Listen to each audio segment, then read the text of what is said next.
Now, if you're someone watching this, you're probably asking yourself, I came to this video because I want to become better as a player and I want to know more about Siege. Now in this video, I'm going to help you and hopefully give you somewhat of a tutorial on how to get better. I've been playing Siege for almost 5 years now, and going into year 7, I want to help as much people out as we can. So if you guys have any tips or any videos that you want me to make sure you leave it in the comments below, and yeah, let's get straight into this video. Now, the first tip that I want to go into is map knowledge. I think this is the most important thing that you have to know between all vertical angles, all doorways, and such like that. There's a bunch of tutorials on YouTube. I'm going to be making some.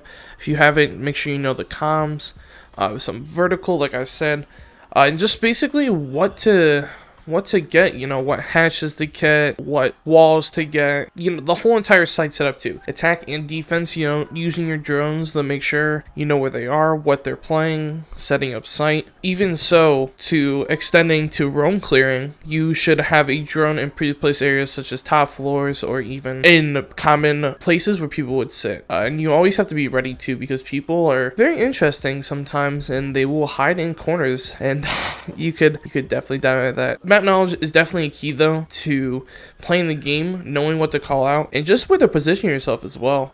Putting yourself in a really good scenario, holding cross, communicating with your teammate. That's probably one of the best things that you can do here. All right, now in the second tip, what I would like to get into is communication.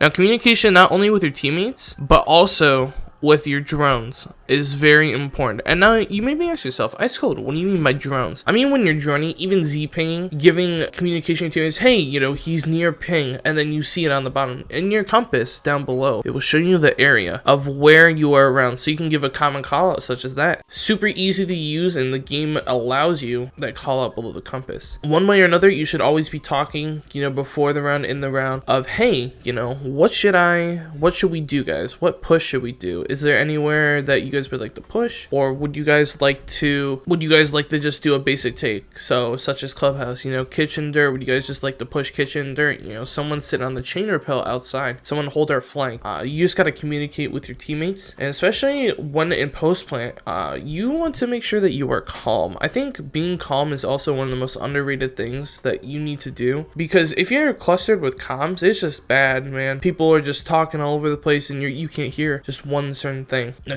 communication can go a long way, but I think definitely learning the maps and learning the different play styles that people adapt to are very important keys to getting better at Siege. Now, getting into the third tip, quote unquote, here, I would like to talk about strategies. Now, strategies, there's a couple, there's basic ones. Sometimes there's, more advanced ones. You should learn to push as a team. Pushing as a team will involve droning, will involve communication. Hey, can you take this? Can you take that? Just talking with your teammates. Bringing the right ops for these strategies are probably a key thing that you should be able to do. Knowing who to pick, not just picking Ash all the time. If you're gonna pick an operator, you pick Zofia. Zofia over Ash any day of the week. You got 2 burns for the concussions, and you also have 2 impacts to get rid of utility. And you also have an LNG, or you can bring the breach charges and the claymore. Now, knowing that over Ash, you should bring more utility ops, for burn, for, nades to get stuff off the walls, or,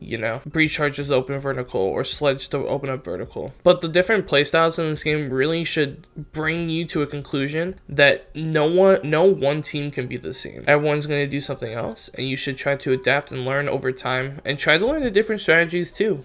Oh, hey, they're pushing kitchen, maybe they're doing kitchen dirt, or maybe they're doing all hatches open, or if we have a Cade, oh, they might have open moto hatch. You just have to adapt, and you have to learn the different play styles of Siege. Now, in the fourth tip here, I want to talk about taking gunfights. Sometimes you're going to get in really awkward gunfights, and that's going to require you to shoot back. Shooting back, you should be confident no matter what. This game evolved now with mostly traps and, non really gunfight skills per se, but that still doesn't mean that you shouldn't be ready to shoot back. When taking a gunfight, you should first think, oh, I got to think of my surroundings. Now, your surroundings could include stairs, could include jump ups. You just always have to be ready for a scenario. Like I said, people in this game are very weird sometimes, and they will be rats, quote unquote, and they'll just do whatever they can to get a kill. You just have to be ready to gun up and take all caution gunfights. Think before you take a gunfight, before you drone, think, hey, where could they be? Could they be in this corner? Could they be above? You know, could they be on stairs? Could they be somewhere in garage? Could they be in rafters? Such like that. But you just have to be ready to be able to take the gunfight, and if you die, you have to give the comm. Now, most people in this game, probably relatable, but they yell when they die, and that is the worst thing that you can do as a player, is to yell and just constantly be bitching about it, per se. When you die, when someone else try to keep composure and say, hey, you know, where are they, or where did you die from, etc. like that. Giving that communication with your team, you may be able to get the refrag, and you may be able to win the round because of that. So if you could take anything away from this tip, it's to basically be ready. Always be ready in any scenario that you can. Put your gun up and see how it goes. Communicate as well. Going into our 5th detailed tip here, I'm going to talk about vertical gameplay. Now, vertical gameplay, I think, is also very important in this game, and to becoming better, it's probably an essential tip. Sometimes you just need to take control of certain stuff, you know, such as Clubhouse, right? So whenever I think of vertical, I always think of Clubhouse. So back arsenal, underneath kitchen hatch. If you have that control as a defender and they don't open it, it can be very, very easy and winnable to win as the defense, because you can watch in the long haul, you can watch short haul, you can watch dirt, you could watch blue if you wanted to. There's a bunch of different ways, and getting the vertical presence up there as an attacker, that means that you can try to contest and try to get control of that so you can make a play. You know, you could push the long haul, or even you could push in kitchen. You just have to think about it sometimes, and you got to be smart about it too. When you're sledging above, make sure you sledge a hole and you don't stand on top of that hole. That's probably the worst thing you can do. You just have to be gun up. Make a hole, punch it, or sledge it, or put a breach charge above it, and then just back up. Back up and be ready to take a gunfight. Or just try to sledge somewhere else, but don't be in a predictable spot. That will get you killed super easily, and that can put you at a disadvantage on defense. And your teammates will be like, oh, you know, how did you die? Why did you die like that?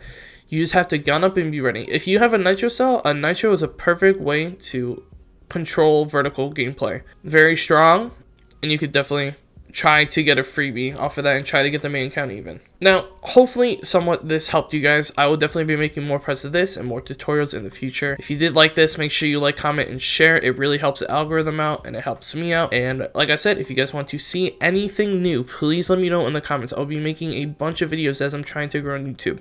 And I hope you guys enjoy this video. Make sure to follow me on Twitch, and I will catch you guys on the flip side. Thanks for watching.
Less than fashionable cubbyhole of the San Francisco Examiner, these editors are programming today's copy of the paper into that same Ohio computer. When the telephone